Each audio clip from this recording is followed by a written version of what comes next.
Hi everyone, അസ്സലാമു അലൈക്കും. ഇന്ന് നമുക്ക് ചെറുപയർ ഉപയോഗിച്ചുകൊണ്ട് ചെറുപയർ ലഡു റെഡിയാക്കി എടുക്കാം.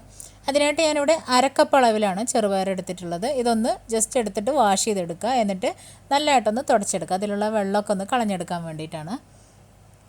കുതിർത്തെടുക്കൊന്നും ചെയ്യരുത് കേട്ടോ. അപ്പോൾ നമ്മൾ ചെറുപയർ എടുത്ത് അങ്ങനെ വാഷ് ചെയ്തിട്ട് തുടച്ചെടുക്കുകയാണ് വേണ്ടത്. അപ്പോൾ ഇത് നല്ലതായിട്ട് വെള്ളമൊക്കെ കളഞ്ഞെടുത്തിട്ടുണ്ട്. ഇനി നമുക്ക് ഡ്രൈ ആയിട്ടുള്ള ഒരു പാൻ ചൂടാക്കിയതിന് ശേഷം അതിനകത്തേക്ക് ഈ ഒരു ചെറുപയർ ഇട്ട് കൊടുക്കാം. നന്നായിട്ടൊന്ന് റോസ്റ്റ് ചെയ്തെടുക്കുക ലോ ഫ്ലെയിമിലിട്ടിട്ട്. നല്ലതായിട്ടൊന്ന് ബ്രൗൺ കളർ ആവുന്നത് വരെ ഇത് നന്നായിട്ടൊന്ന് വറുത്തെടുക്കുക. ഈ സമയം കൊണ്ട് നമുക്കിതിലേക്കുള്ള ശർക്കരപ്പാനി കൂടെ റെഡിയാക്കി എടുക്കാം. അപ്പോൾ മറ്റേ അടുപ്പിൽ നമ്മളൊരു ശർക്കര ഇട്ട് കൊടുത്തിട്ട് അതിലേക്ക് അല്പം വെള്ളം ഒഴിച്ച് കൊടുത്തിട്ട് ഒന്ന് മെൽറ്റ് ചെയ്യാനായിട്ട് വെച്ചിട്ടുണ്ട്. അപ്പോഴേക്കും ഇത് നല്ലതായിട്ട് ബ്രൗൺ കളറായി വന്നിട്ടുണ്ട്. ഒന്നുകൂടെ മൂത്ത് വരാനുണ്ട്. ഇപ്പോൾ അതാ നല്ല കറക്റ്റ് പരുവത്തിലായിട്ടുണ്ട്. അപ്പോൾ ഈ ഒരു സമയം കൊണ്ട് തന്നെ നമ്മുടെ ശർക്കരപ്പാനി ഇവിടെ റെഡി ആയിട്ടുണ്ട്. ഇനി നമുക്ക് ഈ ഒരു ചെറുപയർ ചൂടാറാനായിട്ട് മാറ്റി വെക്കാം. അപ്പോൾ ഒന്ന് തണുത്തതിന് ശേഷം നമുക്കിത് നന്നായിട്ടൊന്ന് പൊടിച്ചെടുക്കണം. നല്ല നൈസ് പൗഡറായിട്ട് വേണം പൊടിച്ചെടുക്കാൻ വേണ്ടിയിട്ട്.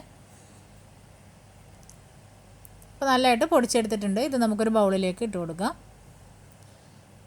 ഇനി ഇതിലേക്ക് ഒരു 3 ടേബിൾ സ്പൂൺ തേങ്ങ ചിരവിയത് ചേർത്ത് കൊടുക്കുന്നുണ്ട്. 6 കാഷ്യൂ നട്ട്സ് എടുത്തിട്ട് അത് നന്നായിട്ടൊന്ന് ചോപ്പ് ചെയ്തിട്ടുണ്ട്. അതും കൂടെ ഇതിലേക്ക് ഇട്ട് കൊടുക്കുന്നുണ്ട്. ഇനി ഒരു 1/4 ടീസ്പൂൺ മുതൽ 1/2 ടീസ്പൂൺ വരെ ഏലക്കായപ്പൊടി ചേർത്ത് കൊടുക്കുക. 1 ടീസ്പൂൺ നെയ്യും കൂടെ ഒഴിച്ചിട്ട് നന്നായിട്ടൊന്ന് മിക്സ് ചെയ്ത് കൊടുക്കുക.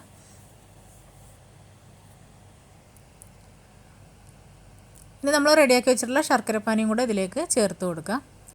ശർക്കരപ്പാനി റെഡിയാക്കി എടുക്കുമ്പോൾ തിക്കായിട്ടുള്ളത് വേണം റെഡിയാക്കി എടുക്കാൻ വേണ്ടിയിട്ട്. കുറച്ച് വെള്ളം ചേർത്തിട്ട് മാത്രം റെഡിയാക്കി എടുക്കാം. ഇത് അല്പാൽപമായിട്ട് ചേർത്ത് കൊടുക്കുക. ഇത് മുഴുവനായിട്ട് നമുക്കിതിലേക്ക് ആവശ്യമില്ല. അപ്പോൾ ആവശ്യത്തിന് കുറേശ്ശെ ചേർത്തിട്ട് വേണം ഇത് മിക്സ് ചെയ്ത് കൊടുക്കാൻ വേണ്ടിയിട്ട്. നമുക്കിത് ബോൾ പിടിക്കാൻ പറ്റുന്ന പരുവത്തിൽ ഇത് ചെയ്തെടുക്കണം. അതിനനുസരിച്ചാണ് ഇതിലേക്ക് ഒഴിച്ചു കൊടുക്കേണ്ടത്. അപ്പോൾ ഇതൊന്നും കൂടെ ചേർത്ത് കൊടുക്കാനുണ്ട് ശർക്കരപ്പാനി. അപ്പോൾ കുറച്ചും കൂടെ ഒഴിച്ചു കൊടുത്തിട്ടുണ്ട്. ഇപ്പോൾ ഒരു കറക്റ്റ് പരുവത്തിലായിരിക്കും നമുക്ക് കിട്ടുന്നത്. ഇനി നമുക്കിത് കയ്യിൽ കൊള്ളുന്ന അത്രയും എടുത്തിട്ട് ഒന്ന് ബോളാക്കിയിട്ട് നല്ലതായിട്ടൊന്ന് പ്രസ് ചെയ്ത് ബോളാക്കി എടുക്കുക. എന്നിട്ട് കൈവെള്ളയിൽ വെച്ചിട്ട് നന്നായിട്ടൊന്ന് ഉരുട്ടിയെടുക്കുക. നമ്മൾ അരിയുണ്ടൊക്കെ ചെയ്തെടുക്കുന്ന പോലെ തന്നെ ഇതുപോലെ ബോളാക്കി എടുക്കുക. അപ്പോൾ ഈ ഒരളവിൽ നിന്ന് നമുക്ക് 4 ബോളാണ് റെഡിയാക്കി എടുക്കാൻ പറ്റുന്നത്. അത്യാവശ്യം വലിപ്പമുള്ള ബോളാണ് കേട്ടോ. അപ്പോൾ നമ്മുടെ ചെറുപയർ ലഡു ഇവിടെ റെഡി ആയിട്ടുണ്ട്. അപ്പോൾ ഇനി ചെറുപയർ ഉണ്ടെന്നുണ്ടെങ്കിൽ ഇതുപോലെ ഒന്ന് ട്രൈ ചെയ്ത് നോക്കാൻ മറക്കരുത്. അപ്പോൾ വീണ്ടും സിമ്പിൾ റെസിപ്പിയുമായിട്ട് നെക്സ്റ്റ് വീഡിയോയിൽ കാണാം ഇൻഷാ അല്ലാഹ്. Thank you.